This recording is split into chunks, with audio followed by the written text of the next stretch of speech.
as the situation developed, officers from throughout the Bay Area responded to the scene and found over 100 people fleeing from a residence where there had been a gathering. Officers entered the home to check for suspects, and after clearing the home, worked with the Moraga Orinda Fire Department as the fire department worked to triage and treat victims. In the end, 3 subjects were found deceased in the residence. 5 other subjects were transported to local Bay Area hospitals. One of those subjects, one of those victims, I apologize, was pronounced deceased after arriving at the hospital. So right now we have a total of 4 people deceased and 4 others known to be injured. There may be others out who are injured. We're still working on locating and contacting people. This home is a short-term rental property in the hills in the southern part of Orinda. After we cleared the home and removed the victims that could be hospitalized, the crime scene forensic technicians and homicide investigators arrived on scene to start prosecuting the investigation. And they are working in concert with the Federal Bureau of Investigations. As Jimmy Lee said, we are still in the very early stages of this investigation. It is a very complex investigation. There was a wide area and a lot of people involved, and we're still trying to wrap our arms around what exactly transpired. With that, I'll take a few questions. Do you know what happened? What are witnesses telling you? And any idea who the shooters are? Are there 1 shooter, 2 shooters? Right. So, as I said, this is very early in the investigation, so we don't have information released. We haven't been able to confirm exactly how many suspects there were, and we are still working to determine exactly what transpired. So we're not releasing any witness statements right now. Do you have any sense of what happened? Not that I'm willing to discuss as a matter of fact on the record, no. And were the 4 people who were injured, were they also gunshot wounds? Was everybody gunshot wounds? I don't know the extent of the different injuries. There may have been some people who were transported without gunshot wounds. What was SFPD doing at the scene? I'm not aware of SFPD being at the scene. It might have occurred after I left, so I would have to check into that.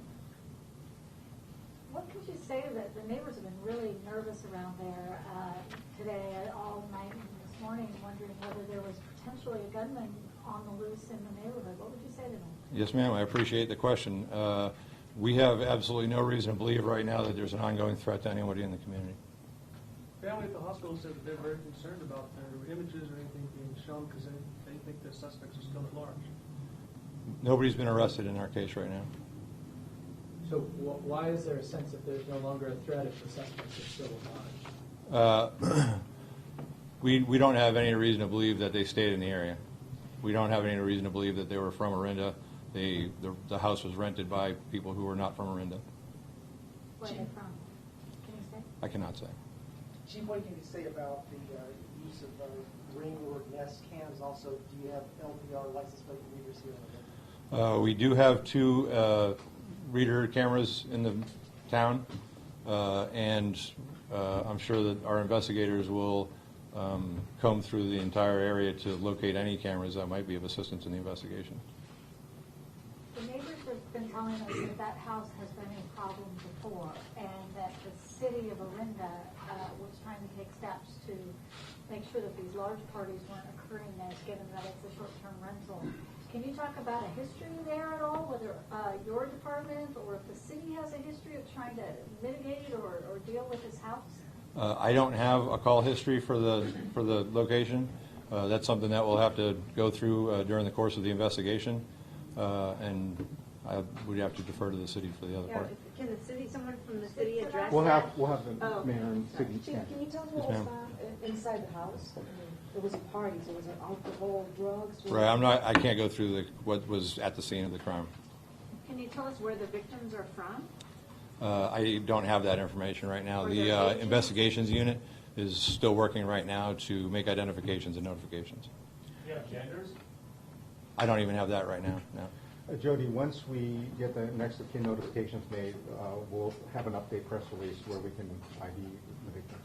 Was there a camera at the house that you talked about license plate readers in Orinda, but were there cameras that were operating in the house? I don't know. I didn't go in the house. Our investigators are working on that.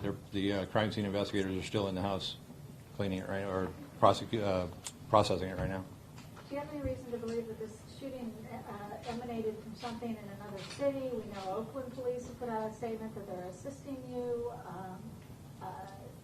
Is this something that came from somewhere else to your town? Yeah, that's possible. I don't have any information on that. They're still gathering facts. This is a party that had over 100 people in it. And all of those people are potential witnesses to what happened.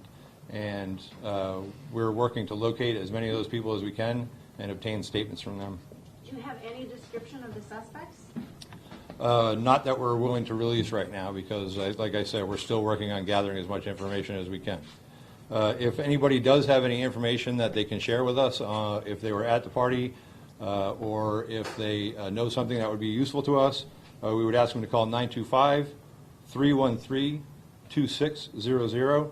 Or if they would like to leave a tip and remain anonymous, we would ask them to call 866-846-3592.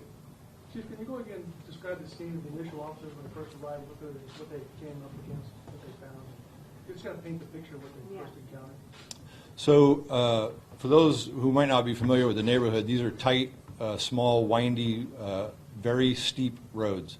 And most of the homes are built into a hill. And the house, which was not designed to hold 100 people, had at least 100 people trying to flee it on those windy streets. So when the officers arrived, it was a very chaotic scene, and there was a lot of noise and yelling and people running. Were there any shots that police heard when they got there, or was all the shooting? I don't have any information about any shots that were fired after the police arrived. You said this is a party that had over 100 people in it, and all these people are potential witnesses. Have you located any of those people and interviewed them?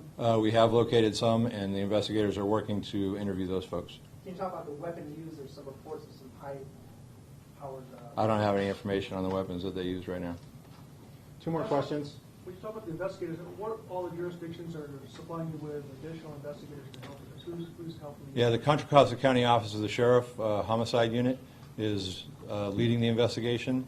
The Contra Costa County Office of the Sheriff Crime Scene Team is providing some forensic support for processing the crime scene. Were you aware of any noise complaints prior to the shooting at this specific party? Not that I'm aware of. I'm not saying there wasn't. I don't have those. Why is the FBI involved? The FBI is providing us with support for resources that we may not have access to. The suspects fled the scene. Did they leave in a car? Do you have any idea how they got away? We're still working on determining that. And you believe there are suspects, multiple people involved? I did not say that. We're still trying to determine that. Let's just How see. many shots were fired? I don't. Like I said, the crime scene folks are still in the house right now as we speak, working to determine all of those things. So Shots happened inside the house or outside? it may be a mixture of both. I can't say. Len, last question. At this point, whether or not the person renting the house or the owner of the house could face any kind of criminal liability.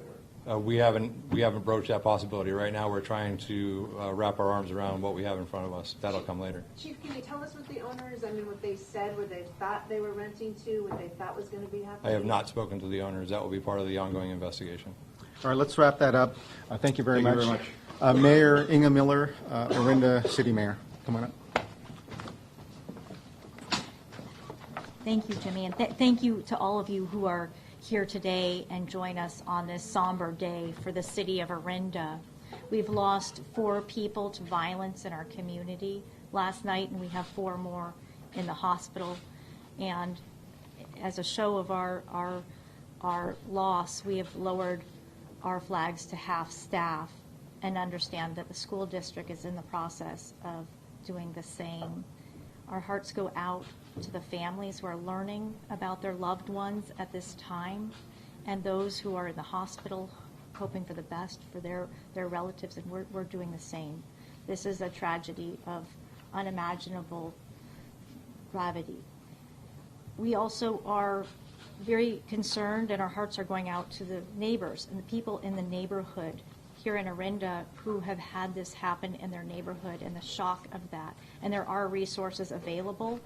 We've been told by our county supervisor that there are resources available that the county will make available to those who are struggling and would like to have some support. So please reach out to us here at the city if you would like to make use of those services. The investigation, as you heard, is ongoing, and we are very comfortable and confident in the leadership of the team that you've heard about under the direction of our chief, David Cook. We have great confidence in that team. We've also asked that an item be put on our Tuesday City Council agenda to discuss the issue of short-term rentals in our community and to give direction to staff. And if anyone has any questions, I would be happy to answer them. Yes. Mayor, do you know of any history of, like I said, the neighbors are telling us that this house was an issue earlier in the year, that there were complaints made, and that there was some effort by the city to get involved and maybe work with the owner to kind of mitigate or keep the big parties at least from happening? I can say that our planning department has briefed us on some of the details about short-term rentals in our community, and I don't feel comfortable speaking about this particular house today, only because the investigation is ongoing, and there is the potential that there have been complaints made about a house, one or more, in the city of Orinda, and we'll be discussing that on Tuesday. At this time, we are so focused on the tragedy that has occurred, the families that have lost loved ones, those people in the hospital, and this ongoing investigation that you've heard about, that the issues related to short-term rentals are really ones that at least I am really leaving to focus on Tuesday when we look at our materials over the weekend and on Tuesday when we have the opportunity to ask questions and direct staff. But Mayor, Mayor, can this you is just a confirm matter that- of history. Have there been complaints about this residence in the past? I'm going to defer to our city manager on that item. Okay. But Mayor, what kind of direction do you anticipate the staff receiving at the next meeting? You mentioned their staff's going to have to give them direction. Okay, well, because of the Brown Act, the city council members can only speak with one another at the council meeting, and so it will really be after that discussion that the council is able to make any sort of direction. I could imagine discussion about how short-term rentals have gone in the community. Have we had complaints in the past? Are there things that we can do to address concerns that may have been arisen? We do have limits on how many occupants can be at a short-term rental, and it's based on a rubric based on the number of bedrooms. And so we do have regulations regarding that. We also have regulations on commercial activity in residential neighborhoods. And so we do have a number of regulations already. So I assume that we'll be looking at those regulations and determining whether those regulations should be added to or whether there is any enforcement that can be increased. And those would be the types of things that we might look at. But again, it's so early in the discussion, and the focus has really been on these families at this point. Mayor, at this point, what are your specific concerns that concern you that you will bring into this meeting about short-term rentals in general? I just haven't had the time to think about that as we comprehend the violence that has occurred in our community. But hasn't the city council taken this up before? Certainly, I'm happy to mention what we've done in the past. We have looked at the issue of short-term rentals and the idea of making sure that there is not inappropriate, that we're not condoning inappropriate activity at short-term rentals. And so within the last few years, we passed a ordinance which limits the number of people you can have at a short-term rental, and that the city manager would be better suited to discuss the specifics. Yes. Last question, Laura. Can you just clarify, you mentioned that flags at half-staff here. Yes. Why the schools? My station is asking.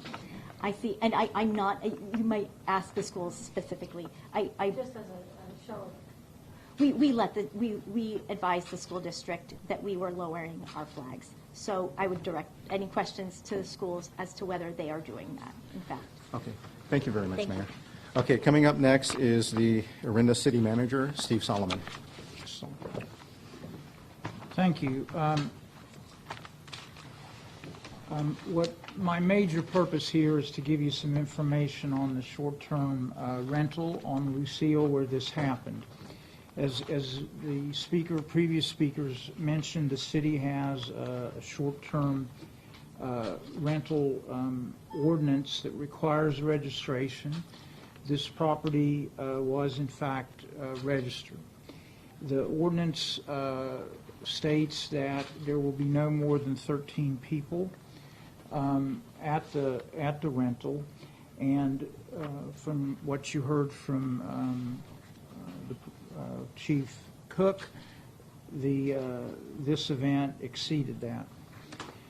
I have a timeline, and some of you, I don't know if I have enough of these.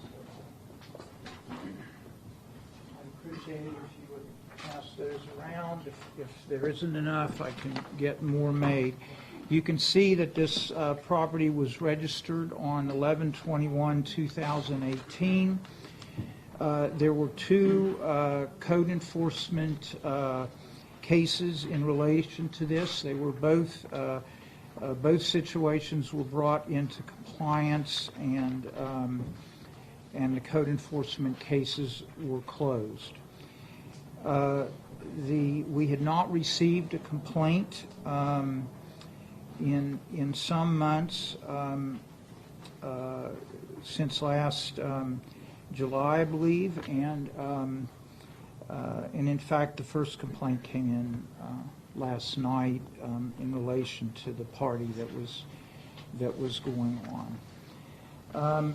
We have contacted Airbnb as well as Booking.com to get this particular location taken off of their sites. And the staff is working on a report for next Tuesday and to help with the council discussion, and it more than likely will not be ready until Tuesday. And if there are a few questions, I can try to answer them. Mr. Salomon, what concerns do you have as a city manager about the nature of the business that these short-term rentals run in, as opposed to other types of places where provide accommodations? Well, the biggest concern is that the city has rules, and if you read the ordinance, you can see there are a number of them. I mentioned one of them, and the city has rules in a number of different places actually, but the challenge and the underlying problem here is they weren't being followed, and so that's a challenge that the city council is going to have to talk about and discuss in terms of how we move forward, given there are going to be folks that don't follow the rules. That's unfortunately the way the world works, and so there may be further restrictions that they want to consider. Well, it looks like they haven't followed the rules already. Let me just follow up. Oh, sorry. Is there anything about the Airbnb business model that makes it difficult for cities to enforce laws? Well, I don't know that it's the model itself. I think it's more the particular property owners and their willingness to follow the rules. But again, we're going to try to give the council a range of things they could do, and some of that may involve restricting it quite a bit. So you talk about they weren't following the rules. You're going to have it removed from these sites. But it looks, according to this, they've already not been following the rules, not to the point of people getting killed, but they have not been following the rules. So does it take someone to get killed to have this pulled? Why wasn't it looked at it pulling this during these whole issues? Well, if you look at those, there are two. We were very aggressive with the property owner on the first one, which is about large parties, and the complaint stopped. They brought the situation into compliance. The second one is about trash, and they got bigger trash containers or whatever, and so they solved the problem, that particular problem. So we had not had a complaint since, I believe, July. So that's where it is. Obviously, they weren't following the rules last night. If I'm reading this correctly, it looks like that somebody emailed a complaint or asking for code enforcement at 9:35 last night, like an hour before the shooting occurred. Do you know if that was only an email, or did anyone call 911 or police? I believe they tried to call the police as well, or they did call the police as well. So were they ever fined, or what was, when in this notice of violation, what did that entail? Well, the short answer is they were not fined. Normally, if somebody is not in compliance, and there is a whole host of issues that relate to code enforcement, how high fences are, I mean, there's just a whole host, whether you have too many pets on your property. And normally, the city tries to work with people to bring them into compliance rather than fine them. So they were just noticed? Well, they weren't just noticed. That we had contact with them. I mean, they weren't just noticed. And in fact, I think if you look at on about March 1st, we had a conversation with them that I participated in along with the police chief and the planning director, and we spoke to the owners. One more question. Steve, what was that interaction like? Were they receptive? Did they accept any? The answer is they were very receptive, and they were very cooperative, and said they would comply. And in fact, up until last night, it had appeared that they had complied. We're going to wrap it up right now, Mr. Salomon. Thank you very much. Thank you. So if we have anything to update, we'll definitely get the information out, maybe in the form of a press release to everybody, and I'll be sure to send it to everybody on my media list. So thank you very much for attending our press conference. We're done. Thank you. Thank you. When do you expect to be able to release information on the victims? I'm going to find out where that's at right now, and I'll let you guys know. Okay? And please follow my Twitter. That's where I do most of the updating. Can you find out if they called the police? Did the police go there? Yeah, that's what I'm wondering. Yeah. Can we just ask the police? No, we're done. It's all, everything that I could look into. 9:35 p.m. when they were called.